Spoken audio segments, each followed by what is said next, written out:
بسم اللہ الرحمن الرحیم۔ علوی خاندان کا ایک شخص بلخ میں رہتا تھا جو عجم کے شہروں میں سے ایک شہر ہے۔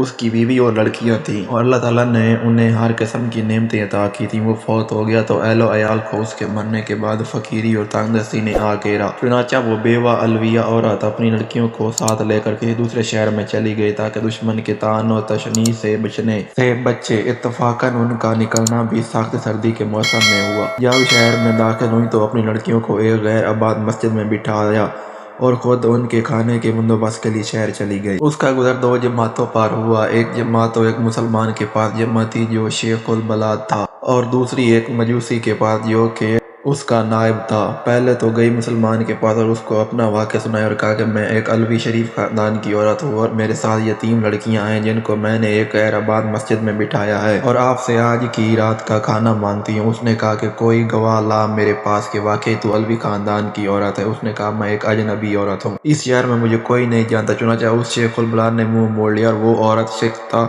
دل ہو کر چلی گئی۔ پھر وہ اس مجوسی آدمی کے پاس آئی اور اپنا حال اس کے سامنے بیان کیا کہ میرے ساتھ لڑکیاں ہیں اور میں ایک علوی شریف خاندان کی عورت ہوں، اور شیخ البلاد کے پاس جانے کا قصہ بھی سارا بیان کیا۔ وہ مجوسی فوراً اٹھا اور اپنی عورتوں کو بھیجا کہ اس عورت کو ماں اس کی لڑکیوں کے میرے مکان پر لے آؤ۔ پھر ان کو نہایت ہی نفیس کھانا کھلایا اور بہترین لباس پہنایا۔ جب آدھی رات ہوئی تو شیخ البلاد نے خواب میں دیکھا کہ قیامت قائم ہو گئی اور جھنڈا نبی اکرم صلی اللہ علیہ وسلم کے سر پر رکھا گیا اور ایک محل ہے سبز یاقوت کا جس کے کنارے یاقوت کے ہیں اور اس میں مرجان و قوت بڑے جڑے ہوئے ہیں۔ پھر شیخ البلاد نے کہا یا رسول اللہ یہ محل کس کا ہے؟ آپ صلی اللہ علیہ وسلم نے فرمایا یہ مسلمان کے لیے ہے۔ تو اس نے کہا یا رسول اللہ میں مسلمان ہوں۔ تو آپ صلی اللہ علیہ وسلم نے فرمایا میرے پاس گواہ لا کہ واقعی تو مسلمان ہے۔ وہ یہ سن کر حیران رہ گیا تو فرمایا نبی کریم صلی اللہ علیہ وسلم نے وہ عورت علویہ جب تیرے پاس آئی تھی تو نے بھی تو یہی کہا تھا کہ میرے پاس گواہ لا واقعی تو علویہ عورت ہے، تو اسی طرح تو بھی گواہ لے آ میرے پاس کہ واقعی تو مسلمان ہے۔ جب خواب سے بیدار ہوا تو نہایت غم زدہ پریشان تھا۔ بیدار ہوتے ہی دریافت کیا کہ وہ عورت کہاں ہے۔ جب معلوم ہوا کہ وہ عورت مجوسی کے گھر میں ہے، اس نے آدمی بھیجا کہ مجوسی کو میرے پاس لاؤ۔ چنانچہ وہ لایا گیا تو اس نے اس کو کہا کہ میں یہ عورت علویہ تجھ سے مانگتا ہوں ماں لڑکیوں کے۔ اس نے کہا یہ کام بہت ہی مشکل ہے، مجھ کو بلا شبہ بہت برکات حاصل ہوئی ہے۔